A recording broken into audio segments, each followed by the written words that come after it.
Welcome back, everyone. My name is Pastor Doug. I'm the pastor here at Wesley United Methodist Church in Marshfield, Wisconsin. I'm so grateful for all of you who've been able to join us here in the sanctuary and who may be watching online as we continue our journey towards becoming a more dementia-friendly congregation together. Today we are very excited to have Scott from the Wood County ADRC, Aging and Disabilities Resource Center, to talk to us about what it means to be dementia-friendly communities. So I'm going to go ahead and turn it over to him. Great. Thank you, Pastor Doug. Am I on, Caleb? All right. Thank you very much. I really appreciate Pastor Doug reaching out to the ADRC. This is back a couple months in the fall. He reached out and said, we want to look at this for our church. My name is Scott Seeger. I'm a dementia care specialist with the Aging and Disability Resource Center. Just a quick little background. The Dementia Awareness Initiative is something that is statewide.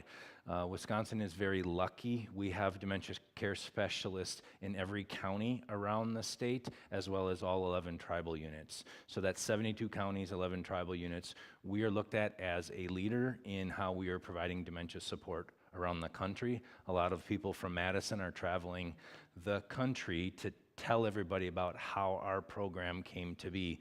It actually started as a pilot in 2014, and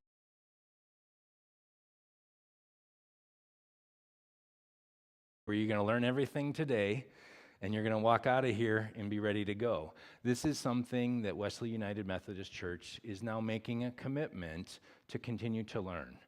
Take this initiative forward so that people living with dementia, their family members, their caregivers, will feel comfortable coming into this environment. Again, it is an initiative, so it's just starting today, right? It's going to continue to move on. There we go. Sorry, technology. A dementia-friendly community. So what this really is looking at is bringing that awareness and education to you so that you have a better understanding of what it is for somebody who's living with dementia, what it might be like for their caregivers and family members who are often hiding in the shadows of this condition. Now, we're talking specifically about dementia today, and there's going to be a lot of things that I'm going to make references to that may not be part of today's presentation, but it's going to give you an opportunity to continue to learn. Unfortunately, people living with dementia oftentimes withdraw from their social environment, and they withdraw from activities that used to be important to them because they're worried about that negative stigma that comes with dementia. We want to change that narrative. We want people like you to be part of a new initiative where we're embracing dementia so that people who are living with dementia can feel comfortable continuing to live the life that they once used to live. We want them to be able to get around the community safely. We want them to be able to have access to businesses and organizations like Wesley United Methodist Church, things that they always used to do. We don't want them to withdraw. We want them to maintain those social networks. But a lot of times when people hear the word dementia, everybody pulls back because most of us, if we haven't lived it or worked in it, don't know what to do to support somebody who's living with dementia. We also want people to be able to feel comfortable asking somebody else where they can go to get some help and support. So, there are changes as we get older. One of the things, and I'll point right to the bottom to start, dementia is not a normal part of aging, yet many, many people feel that just because they're getting older, they're going to develop dementia. That is not so the case. But as we get older, we may make poor decisions once in a while. Okay? Guess what? You're normal. We may miss paying a bill or have a commitment that, oh my gosh, I can't believe I missed that. Now I'm late, right? That happens to everybody. You're normal. We may forget what day of the week it is or that we had an appointment. Now, I don't know about you. I look forward to the day that I'm retired and I don't know what day of the week it is. Okay, that's pretty normal. But what we're concerned about is if people can't figure it out. Okay, I'm not sure which day it is. How do I figure that out, right? Difficulty with word finding. That may be the words we're speaking or the words we're writing. This is something that we all experience once in a while. It doesn't mean we have dementia. And then misplacing something. I'm going to talk a little bit more about this, right? We all misplace something. Where did I put that? Doesn't mean we have dementia, okay? We'll talk a little bit more about that. The key here, though, is that bottom statement again. Dementia is not a normal part of aging. We really need to change the narrative about that because dementia is normal as we get older. But there will be things that are happening but now ignoring those. So that are severe, and that's fear with daily living. Now, as I'm talking about things up here today, please feel free to ask me questions. I want this to be informal, so that if something's on your mind, you have the opportunity to ask that question. I will also be around afterwards, so you can talk with me afterwards if it's something you'd like to talk about in private. Significant changes occur. Now, significant changes, that's what we're worried about. If I'm always grumpy, and I'm always forgetful, and that's always the way it's been, those aren't changes. That's a lot harder to unravel if I've always been that way. But what we're looking at is, are there significant changes that are occurring with our memory? Now, typically, we see this in short-term memory. Now, what about communication? Am I having a harder time having a conversation with somebody? Finding the right words to say. My thoughts, where are my thoughts going? Do they make sense? Is that a change, or did I always not make sense, right? Navigation, or finding my way around. I drive north when I want to go south, and it happens every day when I have to go to work, and I'm going the wrong direction. That's a little bit more concerning than being on the phone and making a wrong turn and wondering, oh, I got to go the other way. Right? Big difference. Our behavior. If I was always a nice person and now I'm not so nice, or vice versa, people are going to be asking, what happened? What's going on? Personality and mood. And then planning and organizing. Maybe I was the cook in the family and I go to the grocery store now without my grocery list and I have no idea what I'm doing. That's difficulty with planning. Now again, we're looking at significant changes that are severe enough to interfere with daily life. And that's a big part of all of this. We're all going to experience changes as we get older. They're not going to be severe enough to interfere with daily life. They're not going to be significant changes. There's going to be some changes that happen. Dementia is looked at as this umbrella. Dementia is the symptoms that result in changes that we have in daily life, with our memory, with our thoughts, with our judgment, with our planning, our problem solving. Underneath this umbrella, though, are the different types of dementia. Alzheimer's, you can see, is the largest drop of rain there under that umbrella. That is because it's the most common form of dementia. 60 to 80% of people living with dementia are living with Alzheimer's. Now, this is an older graph, and I really like its depiction of the umbrella with the drops, but depending upon the source that you look at, you're going to see differences in as far as what's the second most common form of dementia. In my experience, the second most common form is vascular dementia, which is the middle drop. That's most closely associated with a stroke. Then we have Lewy body dementia and frontotemporal dementia. These are becoming more common in our language because of actors. Bruce Willis, he's been diagnosed with frontotemporal dementia.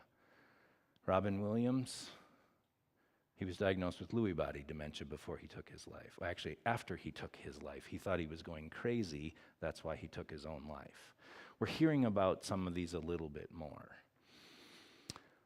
On the far right side, there's dementias related to other chronic conditions: Parkinson's, Huntington's disease, Down syndrome. If any of you pay attention to the NFL and the sports, there's concussions that relate to chronic traumatic encephalopathy, CTE. That's another form of dementia. And then in the bottom, we have this big puddle, mixed dementia. Our medical community is struggling to really pick which type of dementia because there's a lot of overlap with the symptoms. And then to complicate it all, and one of the flyers I have on the back is a program we offer called Dementia Basics. So complicating all of this is, what if it's not dementia, but it's something that's mimicking dementia? And a lot of people think dementia's normal for old age. So things start to change and they ignore what's happening, and they're missing an opportunity to treat something that maybe really isn't dementia, but it mimics dementia. It looks like dementia. And so we talk about that a little bit more in our Dementia Basics program. It's not easy for the medical community. Again, the only true way right now to diagnose any form of dementia is with an autopsy of the brain. Now, we're getting close with a lot of things. They have a new test for cerebral spinal fluid. It's a spinal tap, but they call it something different so it doesn't sound so bad. But they get fluid from the brain stem, and they can determine if you have high levels of the protein that is found with Alzheimer's disease. But insurance isn't covering this yet.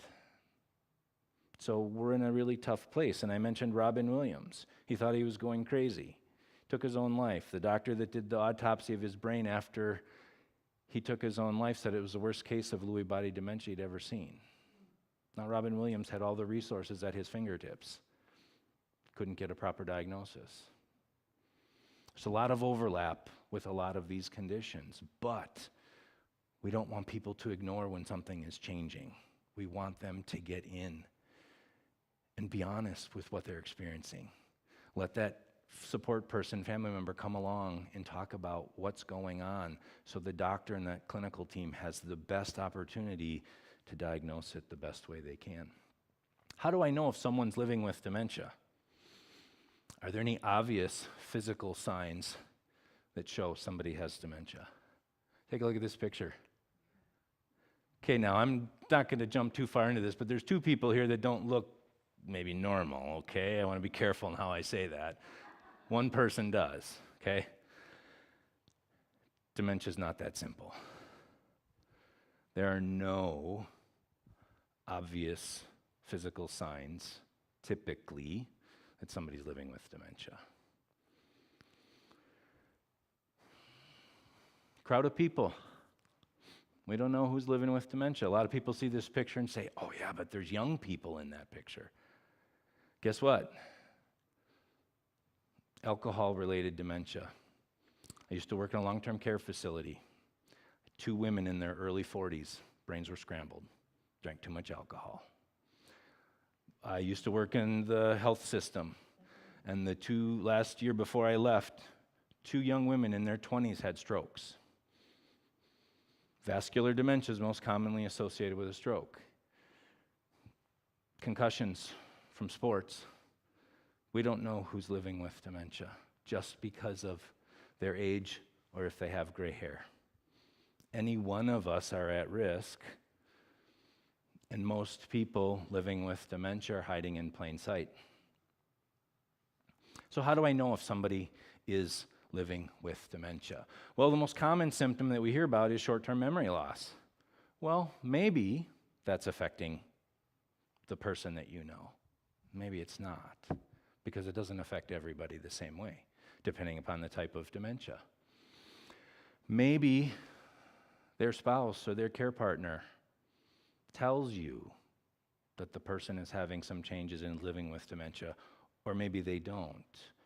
Because in our world, there's still such a negative stigma about dementia that people try to hide it as best they can. Family does the same thing. They don't want to talk about it. People might joke about their brain being tired or something's going on with their forgetfulness. That might be an early sign, or they might not say anything about it.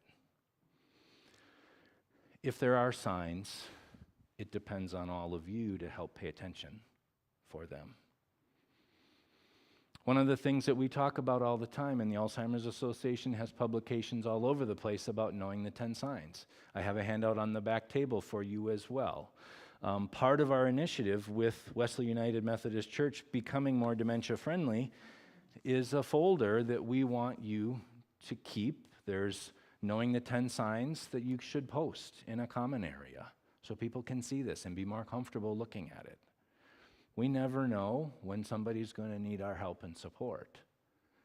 There are other things in here that I'll talk a little bit more about as well. Memory loss that disrupts daily life. Now here again, we can forget something. It may not be a big deal. We reschedule that appointment, not a big deal. But if we're forgetting all of our appointments, that's more of a concern. Disrupting daily life. Challenges in planning and problem solving. I talked about this a little bit before, right? Difficulty completing familiar tasks. Maybe my hobby is bowling, and I go to my bowling league and I'm all confused with what I'm supposed to be doing. Or it's my turn and I bowl one ball and then I sit down and I forget that I have to bowl a second ball. Or maybe, now I know computers now have taken over scoring, so we don't have to score anymore, right? But in the days when we used to have to score, maybe I'm getting that all mixed up. Maybe I like to fish, and I go fishing and I forget to bring my gear along. Or I get out there and I don't know how to tie the knot. Confusion with time or place. This time of year, people struggle. 6 o'clock in the morning or 6 o'clock at night because it's dark both times. That may be something that becomes more evident. Trouble understanding visual, spatial relationships. This, unfortunately, is most evident in people who still drive if now they're living with dementia. We saw this with my grandfather. He really struggled in those drive-thrus. All of the dents and scratches and dings on his car, he couldn't judge that well anymore. That was one of the early signs, and we weren't aware that there was other stuff going on. But that was one of the early signs. New problems with words, speaking or writing. Maybe you receive a Christmas card from somebody, and it doesn't make a whole lot of sense. Maybe you're having a conversation with somebody and they're like, we were out at the restaurant and food wasn't very good and I had to use that white thing to put stuff on my meat. You're like, what? White thing? Oh, salt shaker. Maybe they can't get the right words, but they're explaining it to you in another way. Misplacing things, but here's the key. Losing the ability to retrace your steps. A couple weeks ago, I was carrying groceries in, set a bunch of stuff down on the counter, and it wasn't stuff that had to be refrigerated, thankfully. 20 minutes later, I couldn't find my keys. Well, they were behind all those groceries sitting on the counter. But I was able to retrace my steps and remember that I had hooked them on my finger as I carried everything in and set it down. Now, that happens to the best of us. It happens. Where we start to worry is if you can't retrace those steps and find those keys, or if 3 days later you find your keys in the dishwasher. That's more of a concern. Decreased or poor judgment. This weather can really point out some of those things for people going outside. Now we have to take kids off the equation because they always wear shorts and a t-shirt, so we have to be careful about, categorizing kids into this. But if your neighbor's outside in shorts and flip-flops and a t-shirt and they're older, we may be concerned that something's not right. Withdrawal from social or work activities. That's why having a dementia-friendly environment here is so critically important. Spirituality typically does not change. It's not lost with a disease like dementia.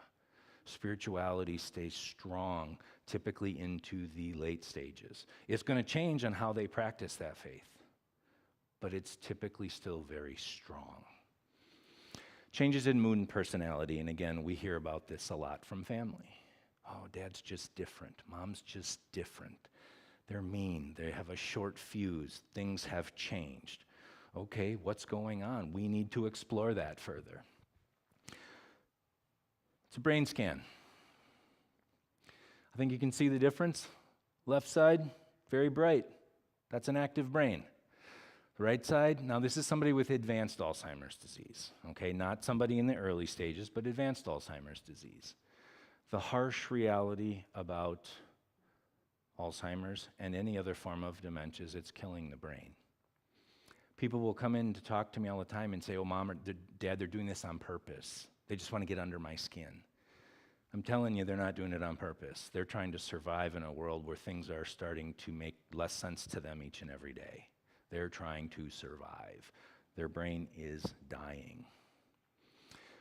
We need to pay attention.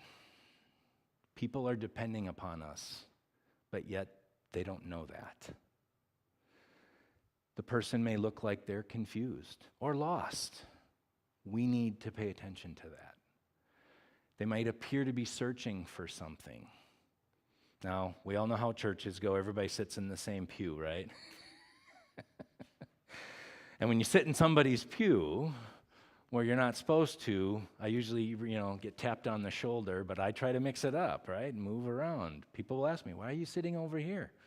Different view. But if you sit in somebody's spot, they don't like that. But now you know somebody's a creature of habit, and now they're sitting in the wrong spot or not sure where they should be sitting. That's something that might be an early warning sign. Yeah, ma'am. You know, in our church, the sun comes through that window. Sometimes we have to move. Well, that's a good architectural design then. Great. Right in the middle of the service. They may be slow to pull something out of their purse or their wallet. Think about when it's time for the offering, right? Somebody may be confused in that moment. They might look like they don't know what to do next. And I have communion in parentheses there. I'll talk about intinction. If you're given the wafer and then you're supposed to move over and dip it in the chalice. How many times have we seen somebody when they've been given the wafer and they put it in their mouth right away? If we're more aware, those people who are helping serve communion can give that little reminder, dip this in the chalice. So that person can still be successful with communion, because we all know it's uncomfortable when I've just put the wafer in my mouth and now I have to stand in front of the chalice and I don't know what to do. And of course, they may repeat themselves, and that's another early sign. So if they repeat themselves, that's okay. Yes?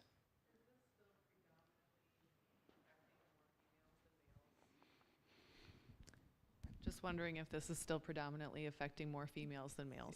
Well, I wouldn't say predominantly, but yes, more women are affected by dementia.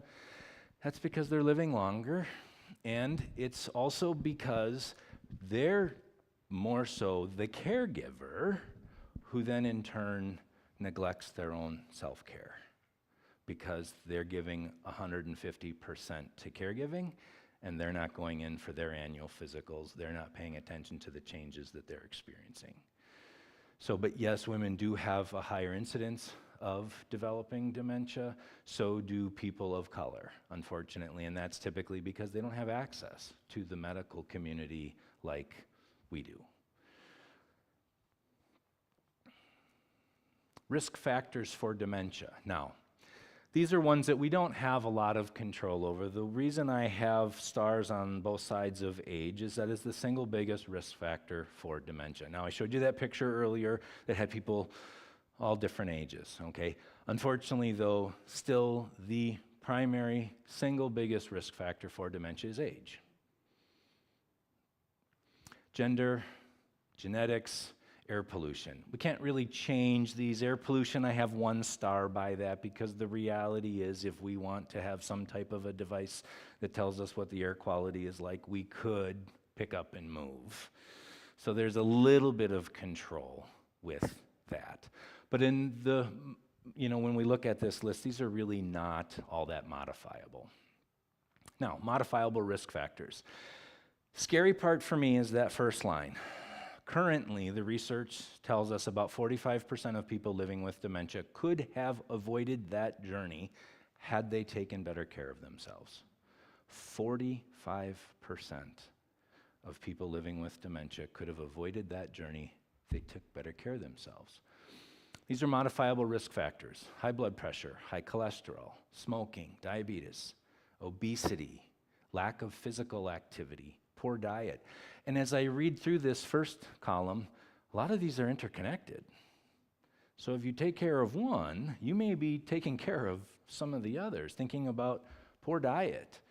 Boy, if I start eating better, my cholesterol, my blood pressure might come down. I may not be dealing with obesity. Second column, high alcohol consumption. I mentioned one of my past jobs. This is many moons ago, but as I said, I was in a long-term care facility. 2 women were on the unit. They couldn't live in the community anymore, in their early 40s. They had drank too much alcohol. Very, very frightening to see what alcohol can do to the brain. It's a toxin, and yet a lot of people don't respect that it is a toxin. Lack of cognitive engagement. Everybody's heard that old adage, if you don't use it, you lose it. Well, guess what? That applies to the brain. If you don't engage your brain and have some stimulation for your brain will not be able to handle things the same way that it once used to. We hear people talk about being a lifelong learner. That's important for the brain. I mentioned Robin Williams. They said it was the worst case of Lewy body dementia the doctor ever saw. But yet Robin Williams was able to cover this for an extremely long time because of what they attribute to what's called cognitive reserve. He was a brilliant man, and he kept learning. He was able to continually engage himself in a lot of different ways that he could really thwart off what that disease did to him. And for most of us, maybe those symptoms would have shown up 10 years earlier. Isolation. Unfortunately, we've all lived through COVID. I hope we never have to live through that again. Right now, and I'm not a scientist, and I didn't sleep at a Holiday Inn Express last night, so I'm not going to try to be a scientist, okay? Isolation, they're attributing isolation and loneliness to smoking half a pack of cigarettes a day. That's how bad it is for the body. We talk about what Wesley United Methodist Church can do for people. If they used to come to church and now they don't because they're afraid of what people are going to think, now they're isolating themselves, they're taking years off of their own lives. We want them to still feel welcome here. Depression. Unfortunately, depression comes with a lot of negative stigma as well. Depression is a treatable condition. It changes the wiring in the brain, and a lot of people ignore signs and symptoms of depression, but it changes the wiring in the brain. Traumatic brain injury. I mentioned concussions. They are traumatic brain injuries. They might be mild, they're still a traumatic brain injury. It affects the brain. My father was in Vietnam, on the front lines, a lot of concussions from the mortar rounds going off all around him. He played football. A lot of concussions. And back when he played football, there was no support. Coach said, get off your butt and get back in the game. He knows. He had a lot of concussions in football. Unfortunately, he's now living with mild cognitive impairment. It's not dementia. It's a precursor. He may develop dementia. He may not. But he's also not willing to change his lifestyle. He's the largest he's ever been. Eats a lot of garbage. Doesn't get out of the house much.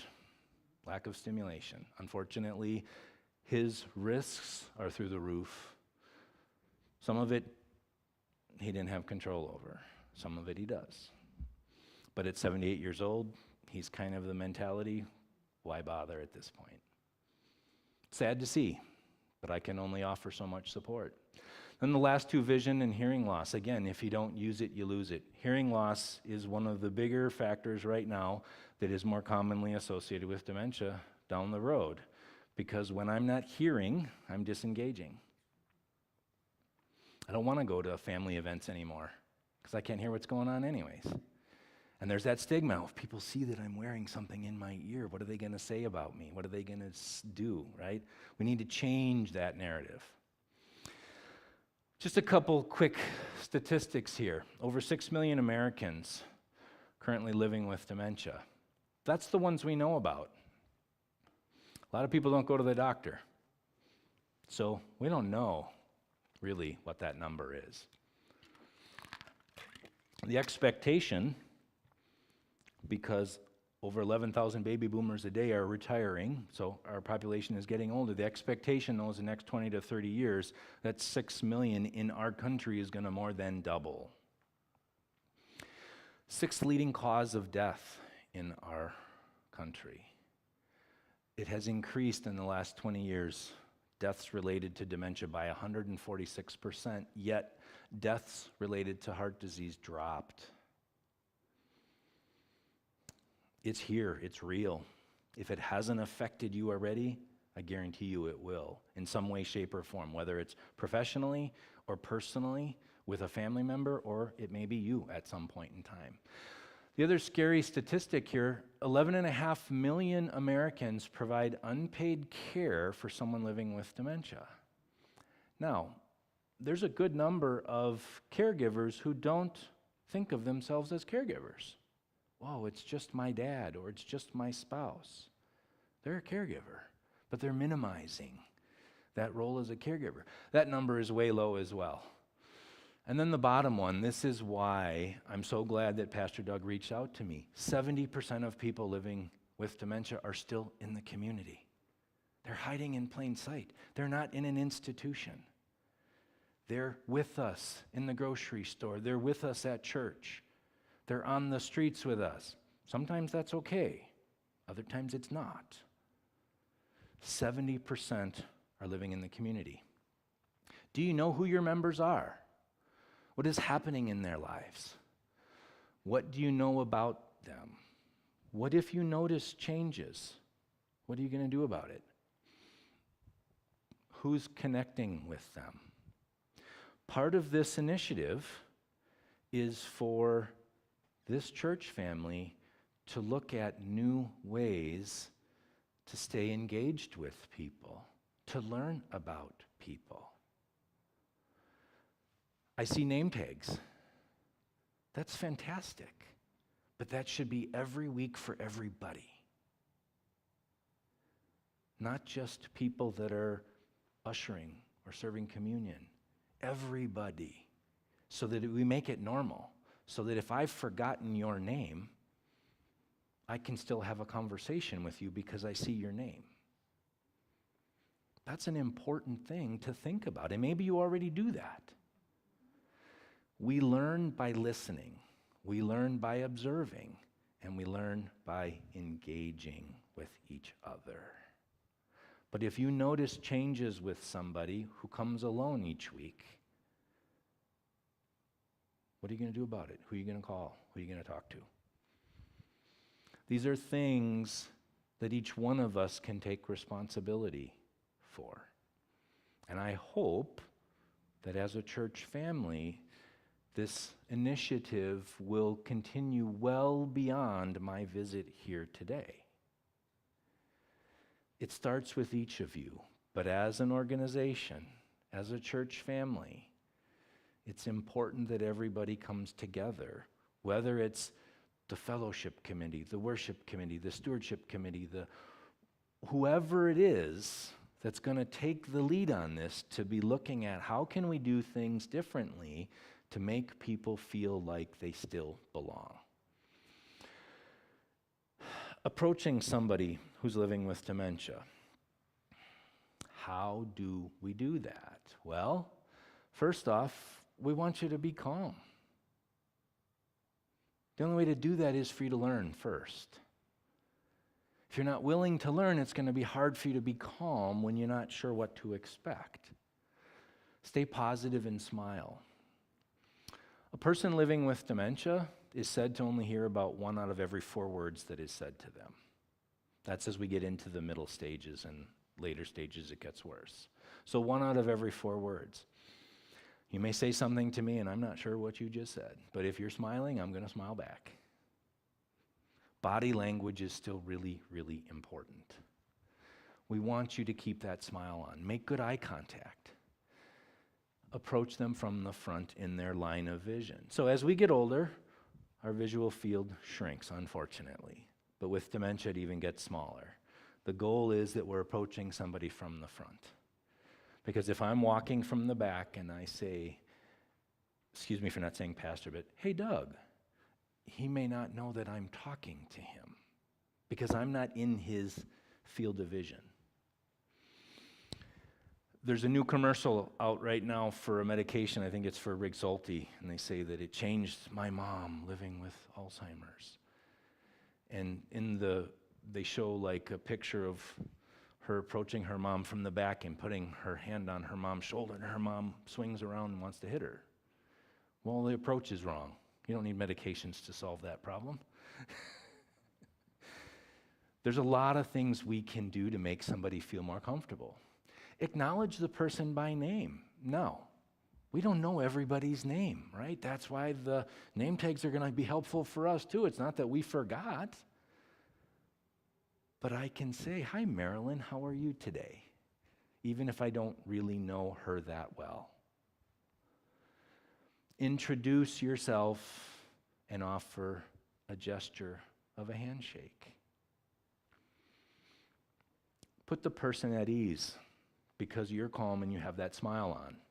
Speak slowly and clearly. Now, I know one of the things that a lot of people assume is that a person living with dementia is also hard of hearing. Now, they may be, but we don't have to raise our voice just because we think they're going to hear us better. They may hear just fine. So, again, get to know your person. Allow them time to respond, right? We're in a very fast-paced world.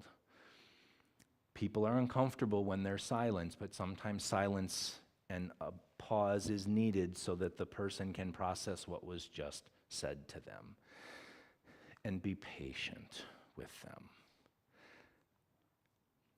Interacting successfully. So this slide and the slide previous, I have a handout in the back. You're welcome to take that with you if you'd like. Never argue. Logic and reason typically do not work with somebody who's moderately impaired because of dementia. Their reality is their reality. It may not be tied to our reality, but it's real for them. And when we try to use logic and reason, that conversation is getting further and further off track.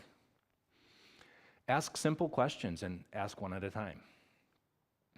Really important to ask one question at a time. Hey, did you see that car that was crashed on the corner? I wonder what happened to them. Do you think they had an accident, or do you think it was a deer, or do you think something else happened? Whoa, what just happened? One question at a time. Show that you care, be present with them. If you're going to have a conversation, don't pay attention to everybody else. Be present with them. Show them that you care. Their feelings are real. Again, even if it's not tied to reality. If I'm upset because I'm scared that I just saw somebody here who's not supposed to be here, that's a real feeling. Yes, there may not be anybody there. It's a real feeling. They need us to pay attention to how they're feeling. Avoid confusing expressions or vague statements. It's beautiful outside today. What does that mean? That's vague. It's nice to see the sun shining today. I wish it was a little bit warmer. Simple explanations. Watch your mood and body language. If you're upset and you wear that on your sleeve, they may react the same way. A lot of times, what caregivers learn when they come to meet with us is that their actions directly contribute to the actions of the person they're supporting. I'm in a hurry, come on, we gotta go. Automatically elevates his mood in a negative way. And a lot of caregivers, we work with first responders all the time, we're like, when you get into that house, you need to assess really quickly, does that caregiver need to be moved to a different room? Because you may get nowhere talking to that person if that caregiver is just egging them on or talking for them, and sometimes you need that caregiver, so it's a really difficult place to be. But a lot of times the person and the caregiver are butting heads. And separating them from that caregiver might be a really positive thing to do. Listen to what they say. You can engage them better if you listen to what they say. I had a woman call me one time and she said, I'm just having a hard time going to visit my husband because he says all this stuff that's nonsensical. She's like, I need some help. Went and met her at the nursing home and we sat there and her husband said a bunch of things that didn't make any sense. But you know what? He said about the bear out the window. I repeated, oh, bear out the window. That must have been interesting. Then he talked about the roof. Don't know what had to do with the bear out the window and the roof. Then he talked about the van. And then he talked about this. I just kept repeating. He carried on and we had a half-hour conversation. I have no idea what we talked about. But he was engaged with me and I was engaged with him. His wife never called me again. She sent me a thank you note and said, thanks, I can sit with my husband and have a conversation. There's ways to learn to do things differently.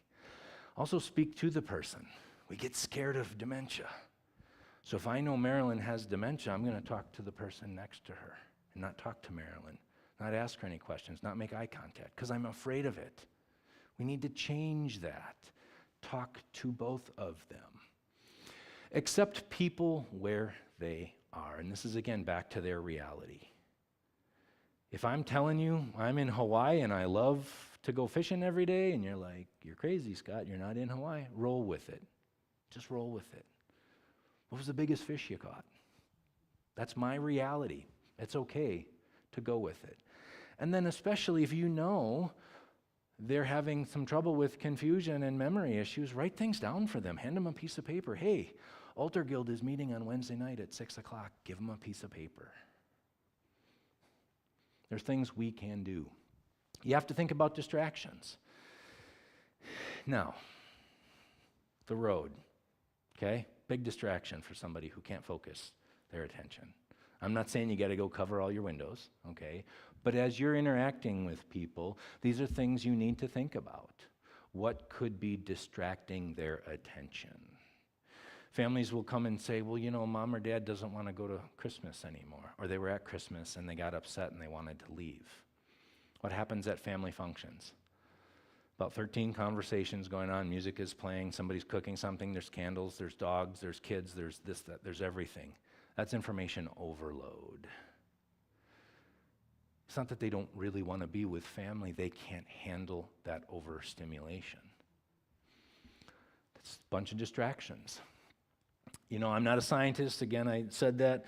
They tell us that our brains process about 11 million things every single second. Now that just baffles me. I'm just a dumb social worker, so that I can't understand that. 11 million things every single second. But how our body feels, the temperature, the lighting, how I'm standing, am I going to trip and fall, what I'm carrying, right? My mouth getting dry, all these things, our brain is processing this all at the same time. But we can prioritize where our attention is. Person living with dementia struggles to do that. So all of these other things that are distractions complicate your ability to have a conversation with them. Visual pitfalls, we'll talk about that in a little bit more, but I'll just say entryways to a lot of buildings can be a visual pitfall for somebody who's living with dementia. A dark carpet on a lighter carpet can look like a hole in the ground. Or a puddle or something, and now I don't want to walk that way, and you're wondering what I'm doing because I'm going this way around because there's a black rug down there. I'm like, what is going on? It's a visual pitfall. I can't make sense of what that is, but it looks like it's not right. Sometimes they need to use the bathroom, but they can't tell you that. Hungry, thirsty. I was offered some coffee and snacks, and then somebody else apologized. Well, sorry, I guess, coffee is important to everybody. That's great. I don't want you to be hungry and thirsty in here, because then you won't want to be here. You'll be distracted. Are they alone or with somebody? Here again, this could be a problem. Either way. If they're alone, they're maybe more confused. But the person they're with maybe just makes them upset. So, this could go either way. Communication matters, right? I talked about all of that stimulation that comes in. It really, really matters. And if we don't figure it out, we're no better than this monkey on the telephone. Communication fails regularly for people living with dementia. They get labeled as behavioral. I argue that no, they're trying to communicate something and we're failing to understand what it is. Yeah, Deb.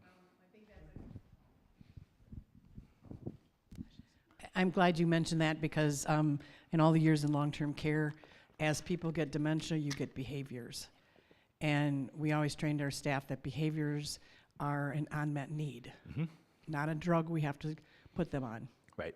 But it's usually an unmet need, and going to the bathroom is usually very primary. Right. The other thing, backing up a little bit about how to respond to people. I had an aunt who actually was in the nursing home with dementia, and she said to me, well, I haven't seen your mom lately. I don't know why she doesn't come and visit me.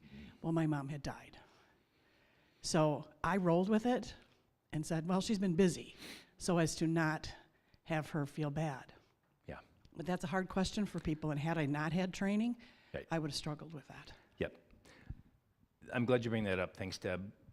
People struggle with communication, and one of the things we talk about is therapeutic fibbing. But a lot of people will say, well, I can't lie. My response back, how many times have you received a Christmas present from that great aunt that you didn't like, or didn't want, or didn't need? You lied. Therapeutic fibbing. You've been doing it your whole life.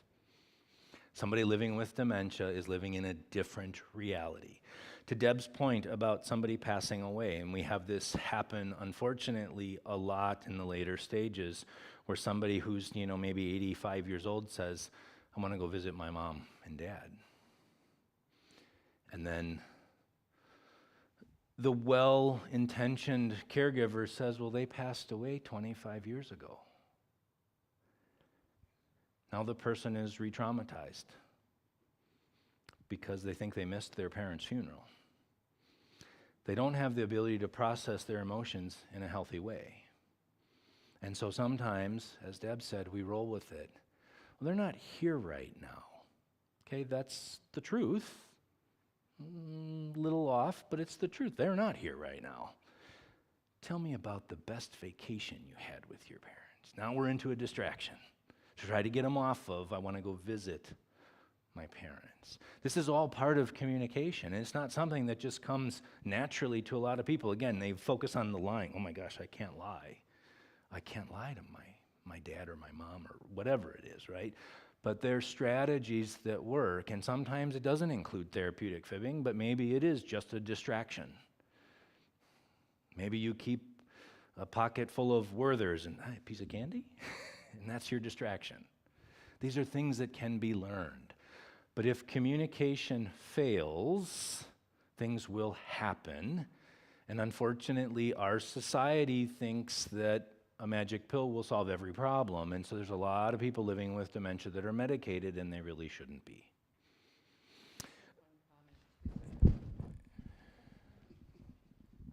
I have one comment too. There's communication and then there's non-communication. There's people that are very quiet and they have memory impairment, but they actually understand what's being said around them.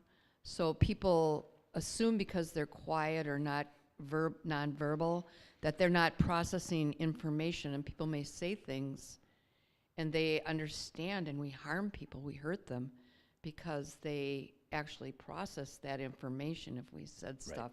So, that you don't know what goes in and out of their heads.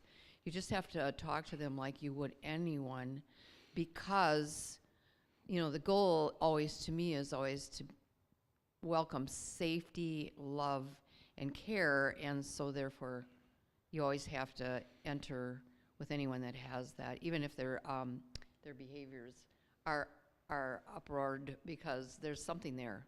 Yeah, and the And it is nonverbal usually the is bathroom, really I'm not gonna lie. important. Yeah, back to the whole smiling, right? Approach somebody in a positive way. If I'm walking up to you, what's going on? You're not going to feel comfortable.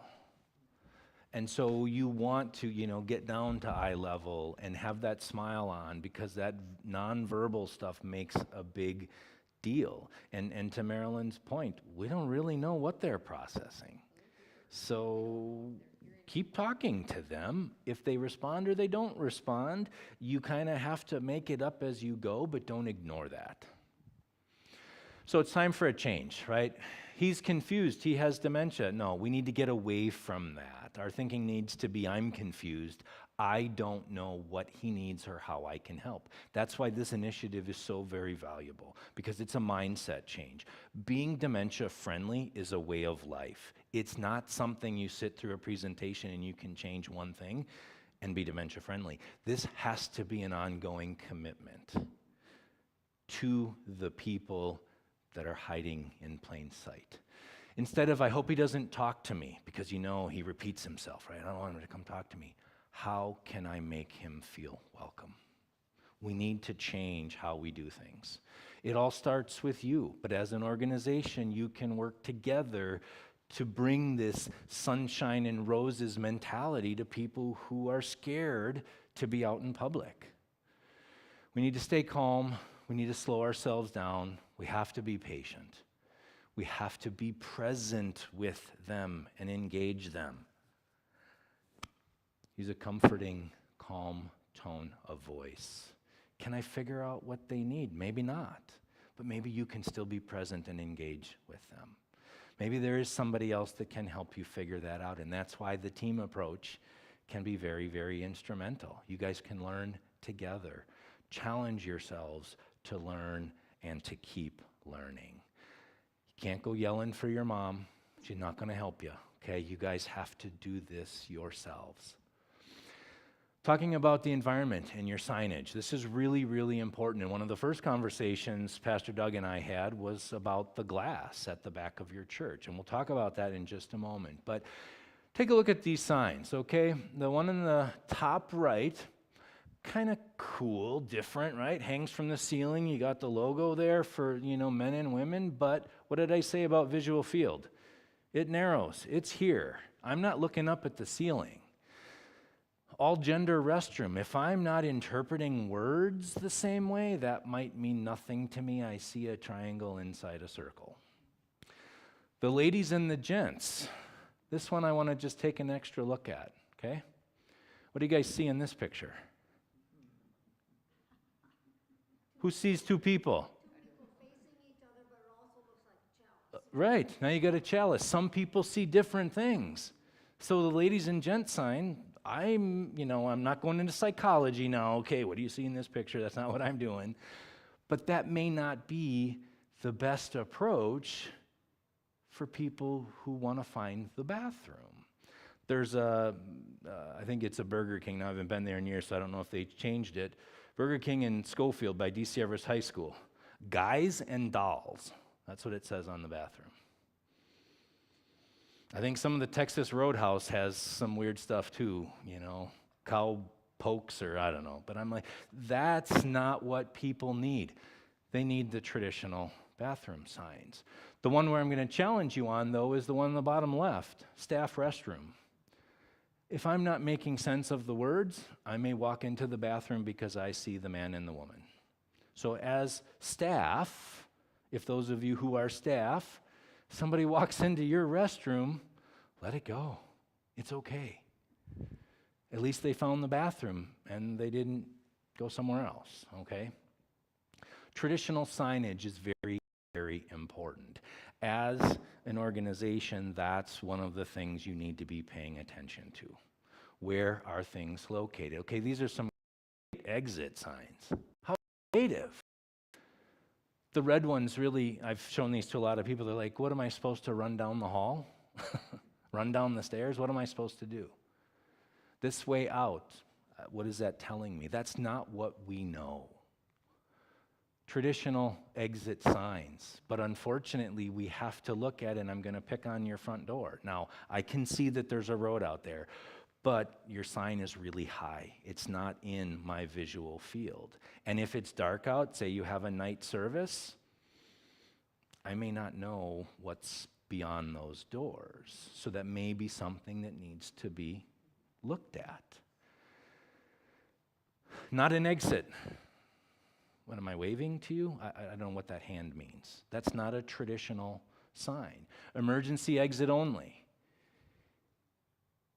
If I can't read words or make sense of what I'm reading, that sign isn't helpful. And then emergency exit. I see exit. That looks more traditional to me. I may not be picking up on the emergency. And now I'm setting off an alarm, and everybody's in a tizzy because I went out the wrong door.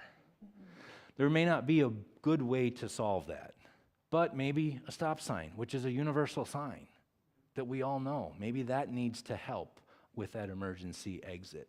For a lot of families at home, there are opportunities to cover the door, make it look like a bookcase, or do something else with it, so that a person who has a tendency to wander maybe would walk right past it because they think it's a bookcase. But unfortunately, a lot of families don't know these things because they're hiding this from everybody. Talked about lighting.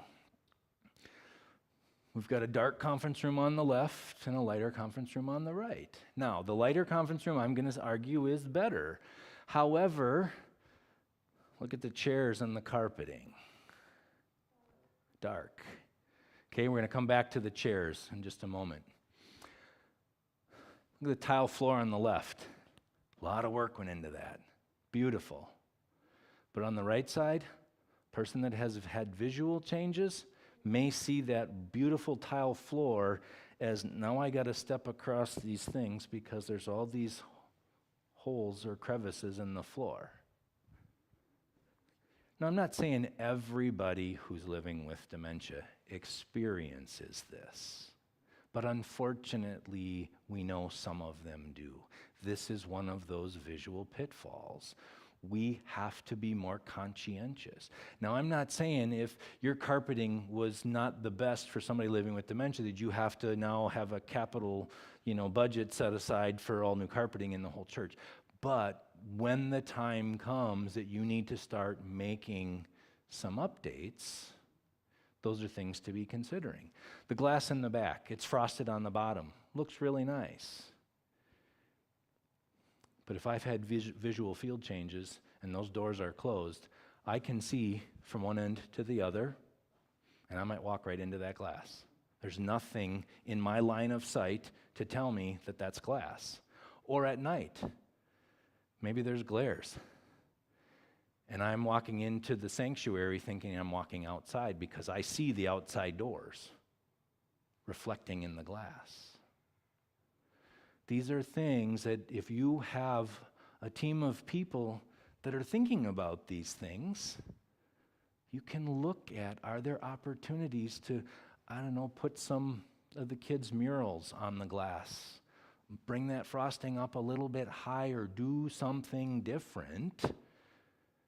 And this isn't going to just help people who are living with dementia, but anybody with vision changes might have better success navigating with the beautiful glass wall that you have. Part of this awareness initiative is for people like you to be questioning, what about this? What about that? And as I said, we're not all going to think about these things, but one of us might. And then the rest of us say, oh yeah, I hadn't thought about that. What can we do differently? Perception. See the white chair on the left side against the white wall? Kind of hard to see.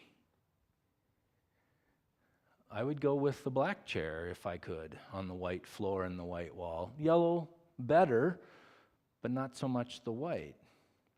Public restrooms. I wondered for years, why do they always have black toilet seats on a white toilet with a white floor? It's because of that visual disturbance. That contrast is really, really important, so that people know where the opening is in that toilet.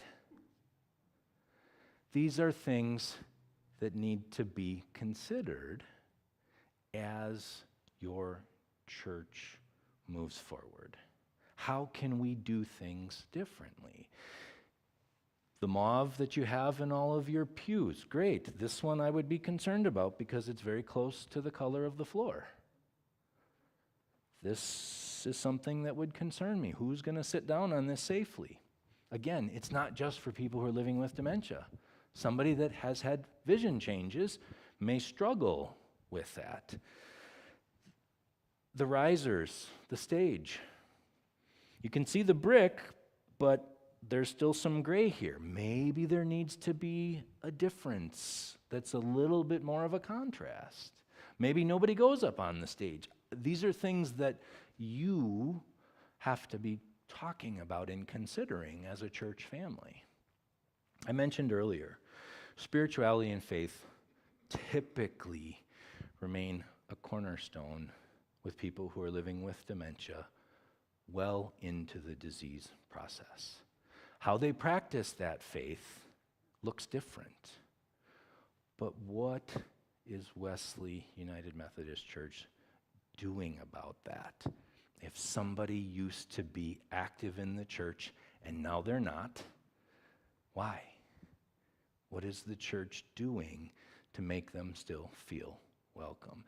You don't have to set the bar high to say, we got to get them back in the church, because that may not be the reality. But there may be ways that people can be supported differently. If there's conversation, and again, maybe you've had some great conversations about this already, but this is something that's happening today and needs to continue to happen well into the future. These conversations can't stop when Scott walks out the door. They have to continue. So we talk about programming, okay? So not only connecting with your members, how are you connecting with your members personally? But as a whole, what about your programming? Support groups, memory cafes, adult day services. Marilyn, you've got a lot of this already. This is fantastic. A lot of churches don't have anything going on. You guys are doing some great things. However, you want to keep looking at that and say, can we do more, or can we do things differently? So that people feel welcome on a whole nother platform. If they're not coming to church, is it just transportation? I think it is, a lot of times, especially when they first exit. It's because they don't have transportation any longer. Therefore, that if their spouse has passed away, Yep. the kids are gone, so all our children are away. So we don't have the kids there.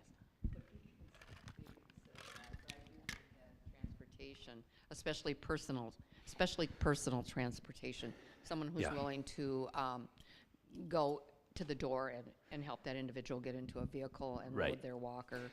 And I do think that is a major, for almost any kind of activity when you get older. Yeah, transportation you're a is single parent. significant. And to the question earlier too about women potentially, being diagnosed with dementia more than men, there's also still a fair number of women in today's generation that are living with dementia, a fair number of women that have never driven.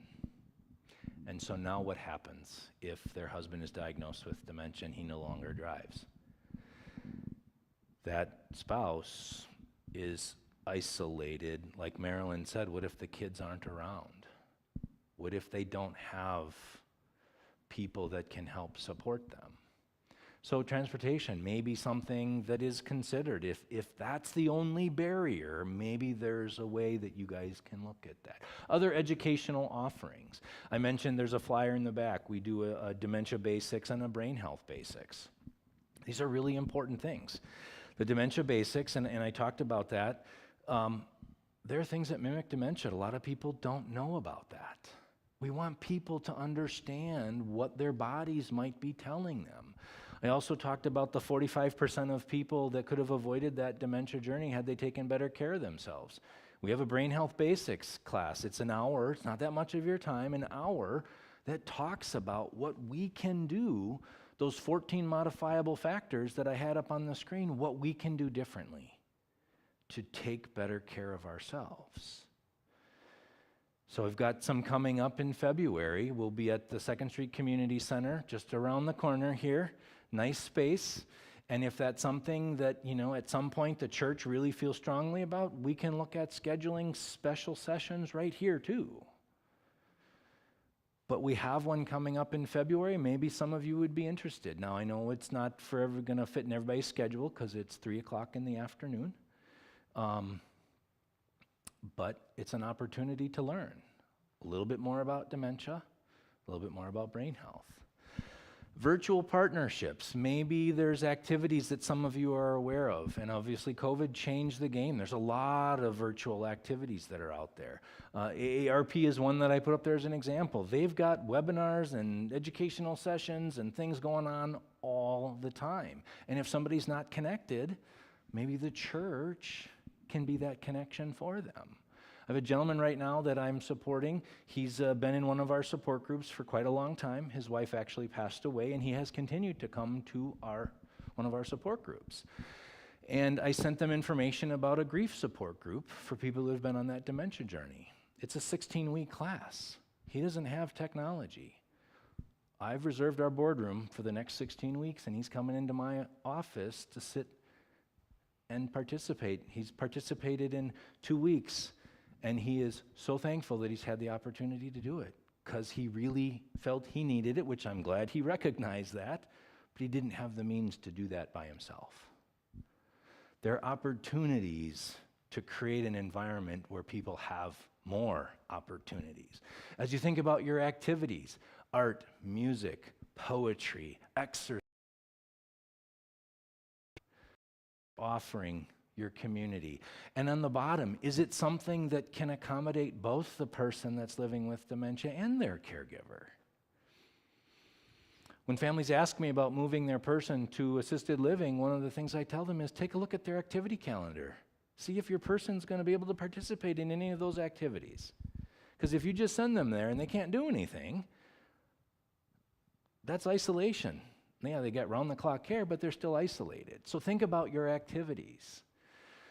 How-tos. I got some fidget items in the back. Maybe you don't have people right now that you are concerned about. They're living with dementia, but maybe you can give back to the community.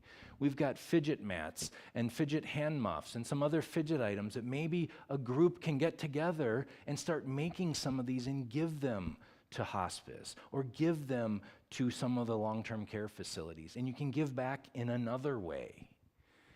Do you have memory kits or caregiver kits that people can check out? Maybe there's some reminiscing that can go on. The libraries oftentimes have these kits that the families can check out. And then recognition events. Now, of course, because I'm a dementia care specialist, I'm going to, jump to September and say maybe the church can put together a team, if you don't already, for the Walk to End Alzheimer's.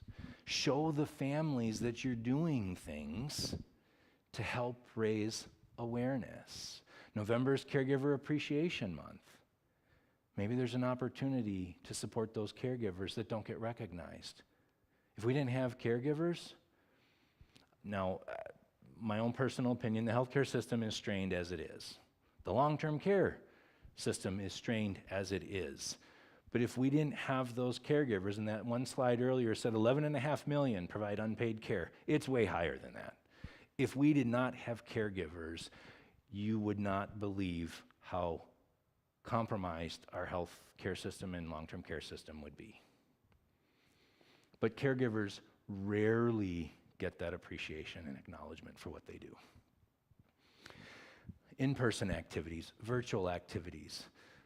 COVID created drive-through activities. There's things that can be done, you know, for those shut-ins, what are you doing? As dementia sets in, people retain a lot of their previous skills. Humor is still very powerful. We can laugh and joke. They still like touch if that's something they liked before. So a hand on their shoulder, holding their hand, a hug.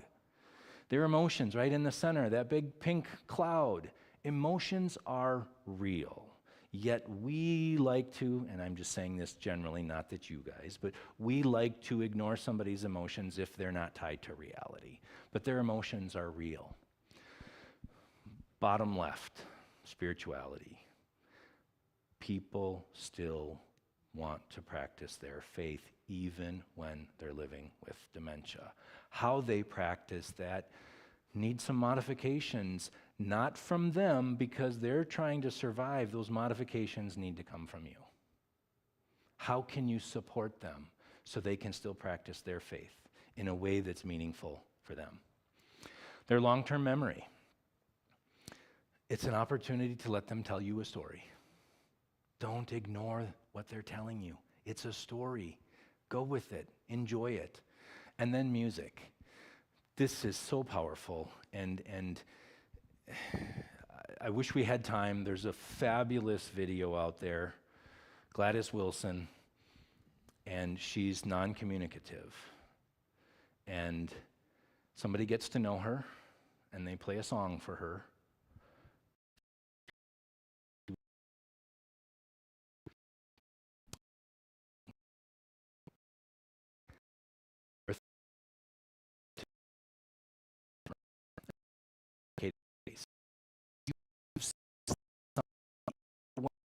Because much on even to just relax and calm. Remember, over you can that they calm down. They're there. Simple for them to get in.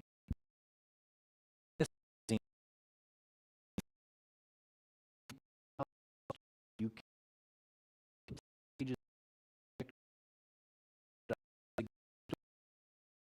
they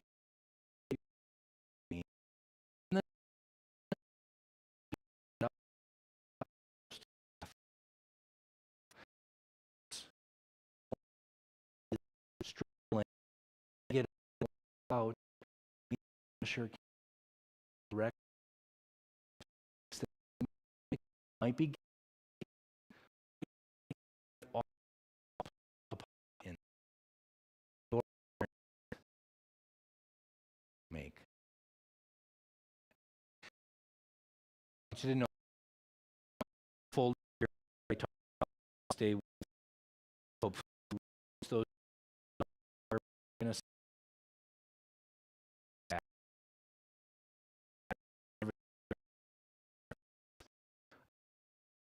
pay have what do how can people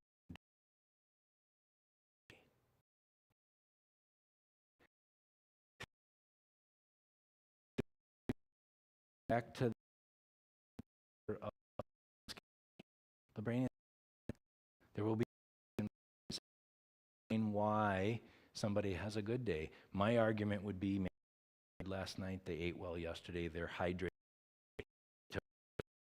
There's a progressive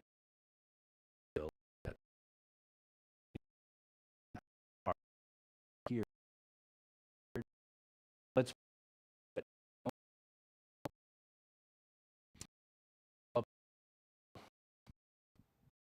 not really enjoy. 45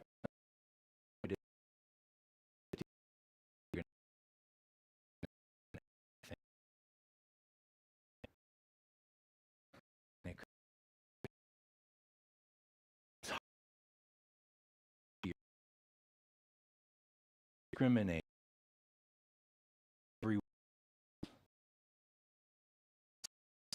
maybe have incidents of development, but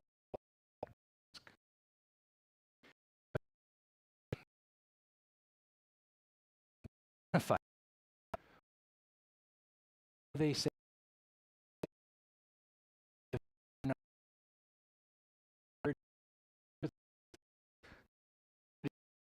for people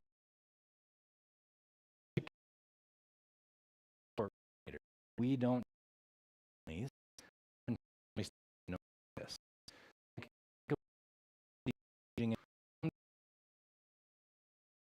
So when somebody's needing help and you know somebody's struggling, we also try to help focus on others. Encourage to a lot of people so 24-hour. You know family struggle, but they're not reach out personally, willing to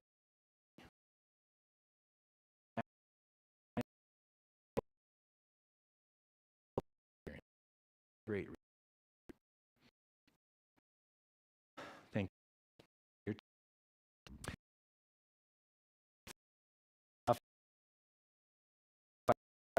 If you're manner as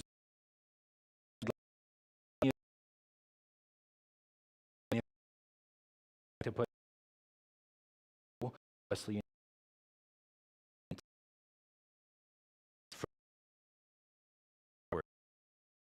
we have window it's like to see through my done each time you just stay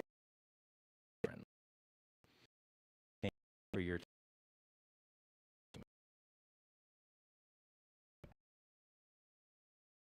Sorry, I have a question, or maybe I know that the DRC the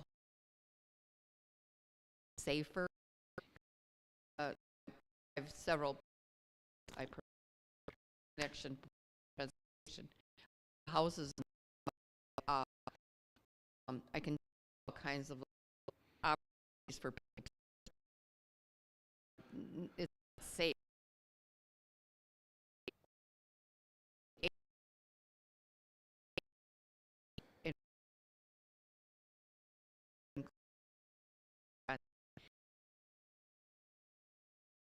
There's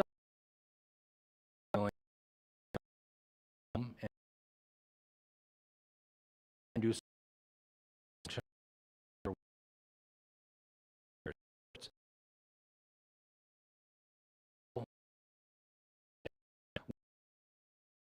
that will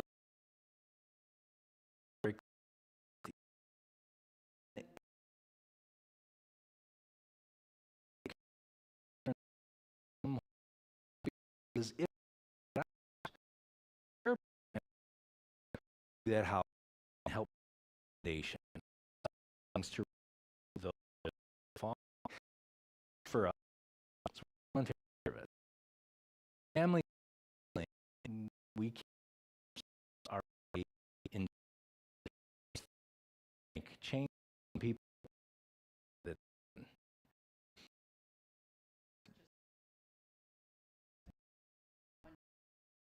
And all the those things you older some walk makes always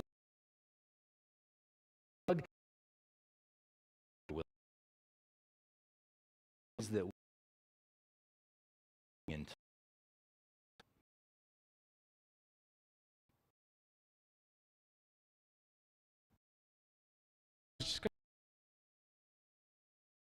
So I want those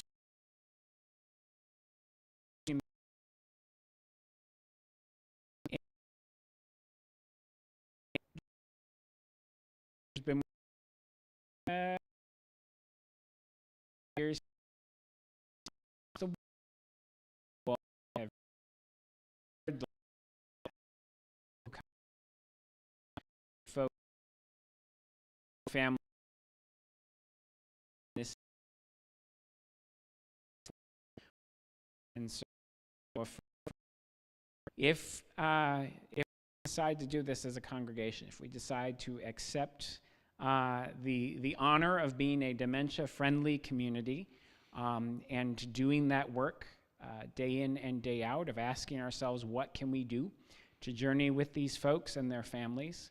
I think it is very much in line with the heart of who you all are, and I think it would be a wonderful witness to God's presence in this community. And so I ask you all, are we ready to make this commitment as a congregation and to say we are willing to ask the question, we are willing to make the effort every day?